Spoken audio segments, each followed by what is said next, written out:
Hey kiddos! Today we're going to be talking about parallelograms. It's the first shape that we're going to talk about that is a quadrilateral.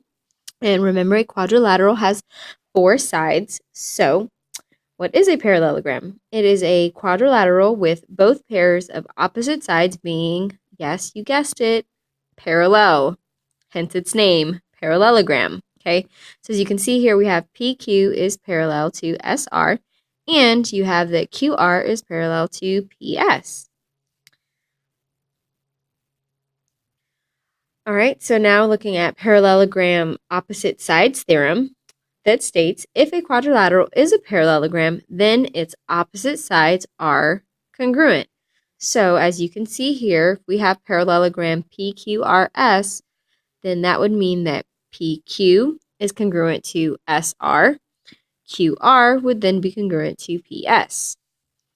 Parallelogram opposite angles theorem states that if a quadrilateral is a parallelogram, then its opposite angles are congruent. So we can note here that you would have angle P, since it's opposite to angle R, they would be congruent. And here you would have angle Q, since it's opposite to angle S, those two would be congruent. So just a little review here, because we're talking about parallelograms and they have parallel lines, and those parallel lines can be cut by transversals. So remember, we have something called the consecutive interior angles, or we could also call them same side interior angles. And this one is in particularly important because you will have that situation inside of parallelograms where you have two lines that are parallel cut by a transversal. And we know that based on this consecutive interior angles that they would be supplementary. Okay, so that's very key here to helping you guys solve situations where you're looking for angles inside of a parallelogram. All right, so basically here to re-justify what we were just saying, parallelogram consecutive angles theorem states that if a quadrilateral is a parallelogram, then its consecutive, same side, angles are supplementary. So in this case, x and y would be supplementary this direction, y and x would be supplementary this direction, y and x would be supplementary in this direction, and finally, x and y would be supplementary in this direction. Okay? Next, parallelogram diagonals theorem. If a quadrilateral is a parallelogram, then its diagonals bisect each other. Now, we all know that this special word means that it cuts it into two equal pieces. So, as you can see here, I'm looking at Q to S is my diagonal, and my other diagonal is P to R. And in drawing those two diagonals, they bisect each other. So that means that QM is congruent to SM, PM is congruent to RM.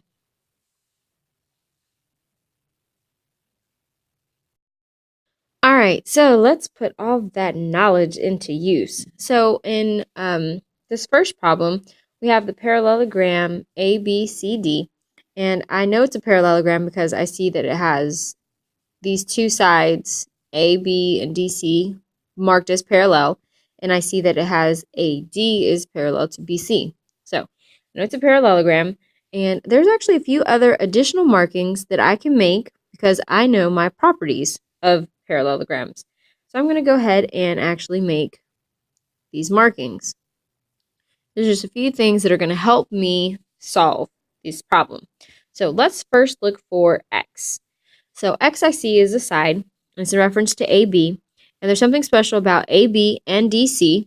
And hopefully you guys remember that they are congruent. So, whoops, I need a pen for that. X plus 4 is equal to 12. Solving for X, subtract 4 to both sides. And we get that X, those canceled out, equals 8. So X is 8. And now to figure out the y value, let's see where it is. Y is here in this degree, so it's angle BAD is what we're looking for. Yes, angle bad. And coincidentally, it's across from angle BCD, which is here. And we should know, if we know our properties, that those two angles are opposite of each other, which means that they are, in fact, congruent. So y degrees is the same as 65 degrees. All right, so for the next example, it's very similar to the previous example. So I went ahead and made these key markings because these are key properties that I know about a parallelogram.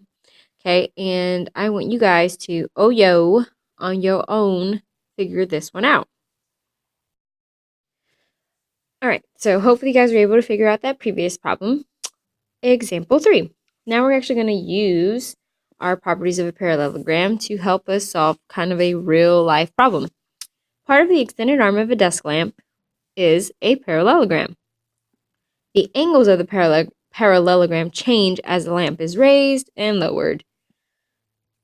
So, based on this setting, we're going to find the measurement of angle BCD, so this angle here, and we're going to look for the measurement of angle ABC, which is this angle here, when we're given that the measurement of angle ADC, which is here, is 110 degrees. All right, now, this is where we have to pull our information. They've told us that it's a parallelogram, so therefore we know that these sides are parallel. All right. And I don't really need to mark the sides as congruent because that doesn't really help me because we're looking for angles. But I do mark my angles, as you can see already. I know this is a tiny picture, so if need be, let me redraw it. All right, so I just redrew it so that you guys can see a little bit better because that's super tiny. So, all right, so what we're looking for are angles B, C, D. So that's this angle here. And we're also looking for angle ABC, which is this angle here. So I already have that ADC is marked as 110. So what we need to use is our rules about consecutive interior angles being supplementary. So therefore, if this is 110 degrees, I know that angle A, I'm going to use a shorthand here, angle A and angle D are supplementary because they're consecutive interior angles. So to figure out what this angle is, all I have to do is subtract it from 180. So 180 basically minus 110 leaves me with 70. So this angle here is 70 degrees. Now remember, we also have consecutive interior angles in the other direction as well. So angle A and angle B are also going to be supplementary. So therefore, we know that angle ABC, which is one of the angles that we're looking for, is going to have to be 110 degrees. But we also should have known that from the get-go because this angle and this angle are supposed to be congruent. All right?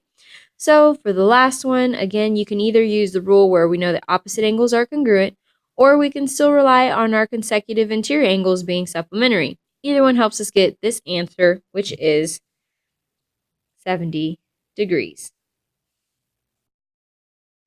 All right, so looking at our next example, in this parallelogram PQRS, the measurement of angle P is 4 times the measurement of angle Q.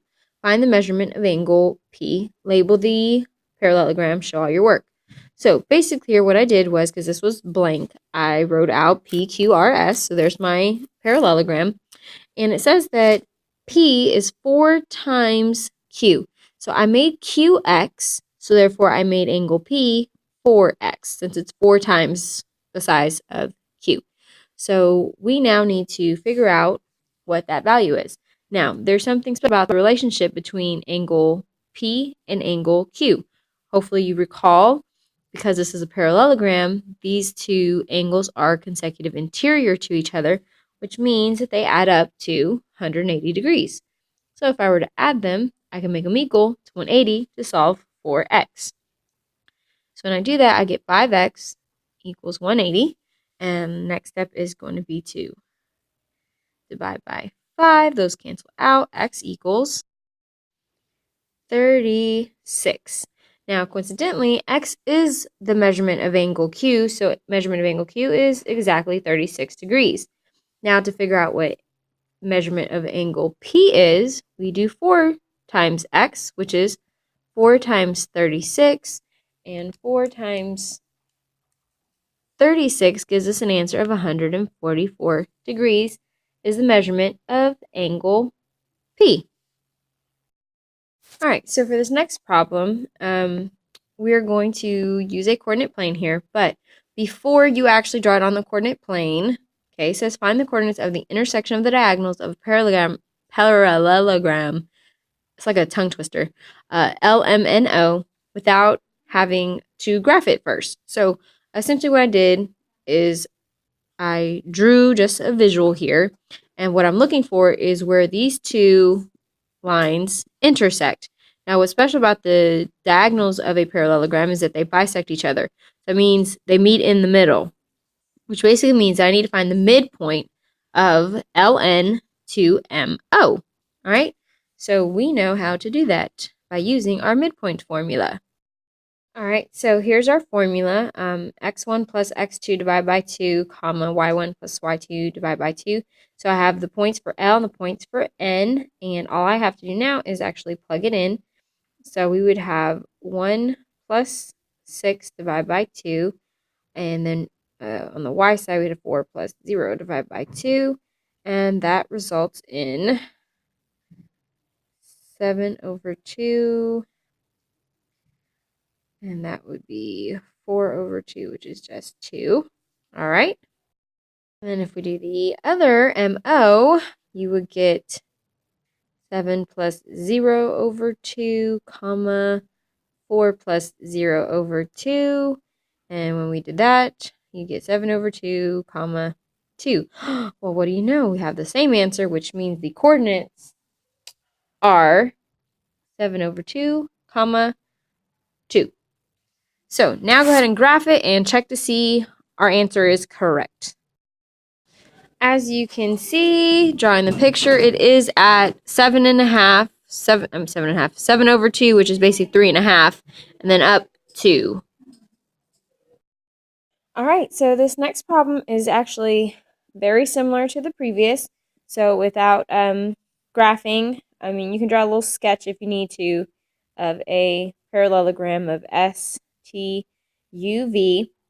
And you're looking for the coordinates of the intersection of the diagonals. So you have diagonal UT and you have diagonal SU. Hey, that's the college I went to, SU, Southern University. So what you're basically looking for is this point here. So we kind of already worked out a problem just like that before. So, oh yo. All right, so here you have 3 vertices that are given to you of parallelogram WXYZ, and they are that W is -1, -3, X is -3, 2, and Z is 4, -4. We got to find the coordinates for Y, which we know has got to be in this general area, okay? Remember, this is a parallelogram, so when graphing a polygon in a coordinate plane, the name of the polygon gives the order of the vertices. So we got WX, we know Y's here, then Z. Okay, so that's going to be our order.